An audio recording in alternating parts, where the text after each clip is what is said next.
You read the title. You'll know what's coming. Yeah, I left 5 additional films off the list.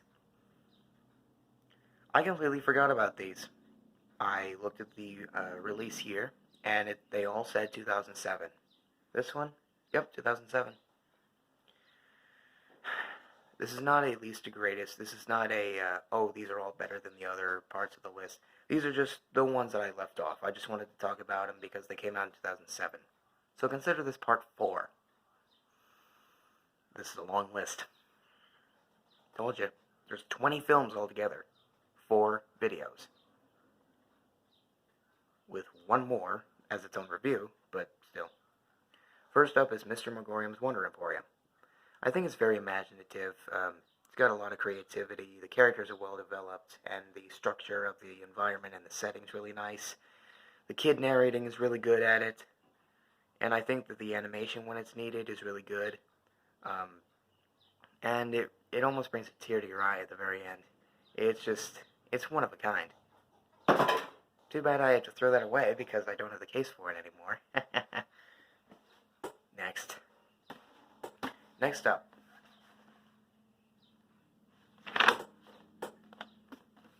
This is the official poster. The Eye. Where do I begin? Get it? But seriously, where do I begin with a movie this fucked up? It's creepy. I mean, it's really creepy. You want to see the poster?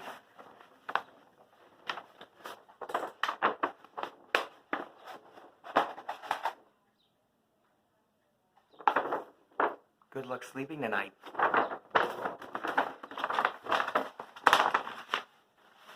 Jessica Alba knew what she was doing in this film. Seriously. Seriously, it's just... wow. The pacing and the tone is... wow. The fact that this is a better remake than the original Jingui or Jiangui, which is the Chinese language motion picture, but it means the eye. It's one of a kind, man.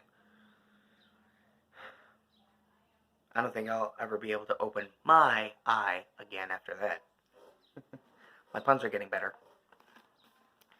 Next up, if you saw my review of this, then just skip ahead.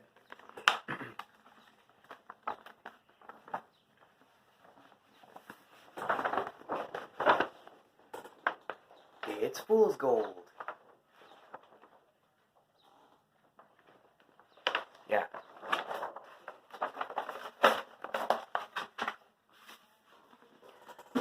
Here's something that I wanted to say a little more about that film.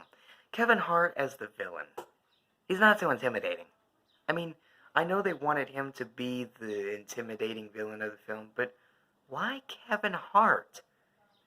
He's good at being comedic. Not because of his short stature. I'm saying he's just not good at being intimidating. He's funny. In fact, he's been in more comedies than anything. So, why have him as the villain? Yeah. Different idea, I guess. Don't get me wrong, he has 1 or 2 funny gags, I think. It's been a while since I've seen it. It's been since February, holy shit. But seriously, if you want to see my full-on review of it, it's only a few minutes long, like 4, but go check it out. It's an okay watch. Oh, and by the way, I love the thumbnail that I made for that. That's when I started using thumbnails more. Okay, next up, I wanted to talk about this on the list, but again, I forgot I had this poster. I'm not going to show the whole thing. Beowulf. I will eventually do a poster collection at the end of the year, but Beowulf is fucking amazing. The motion capture is perfect, the character development is great, the action's nonstop, it looks like a real movie from the poster. I thought it was live action, but when I watched it, it was all realistic animation. They actually have the actors and people in suits, and however they move. Like if one person moves like this, the character will do the exact same thing in the exact same motion, instead of being like, You know, like a computer-generated character. It's kind of like how they did for the Donkey Kong Country series with their bodies, but not their lip syncing. Seriously, that sucked. But it was a good show, though. But, wow. Oh, and by the way, who played the villain? Angelina Jolie as the villain. She's never been more intimidating as a villain in my entire life watching movies with her in them as usually the protagonist. I can sincerely say, wow, she makes this movie. If you haven't seen Beowulf, you need to. It is such an amazing animated adventure, people. I can definitely say that. Beowulf triumphs. The video game, I don't know. And finally, this will be a 7-minute video. You can probably tell what this is. Yeah, get all angry that you won. It's Alvin and the Chipmunks, the first one. It's cute, it's charming, it's got relatable characters, it's got good character development, the Chipmunks are really nice, the voice acting is really good, the comedy is Seriously, there's barely any jokes in this, but it's a good movie. It is. I went to see the first, second, third, not the fourth, because I didn't really remember that it was in theaters. I mean, come on, who fucking remembers the road trip? that wasn't that good. The song was. The ending song, though. That was good. Oh, and Jason Lee as Dave, perfect choice.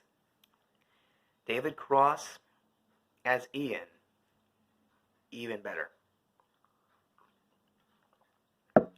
Those are my honorable mentions. I'll give those I'll give those movies their own review. But I will see you guys in the next. Hey, wait a minute. We're in the middle of June. Summer's starting at the end of the week. And I decided to rename Summer Month. Because what the fuck? Seriously, Summer Month? That's the stupidest name I could have came up with for this marathon here. So what am I going to do for June? Even though there's only 3 films that I wanted to talk about specifically, and you guys already read about it in the description of the other videos. Wasn't there a book that was turned into a board game, turned into a movie, got a sequel, got a TV show back in the 90s that didn't have anything to do with the movie or the book at all, and then got another sequel just last year, and is now getting another sequel here in the 2020s? What was that called? Oh, I know.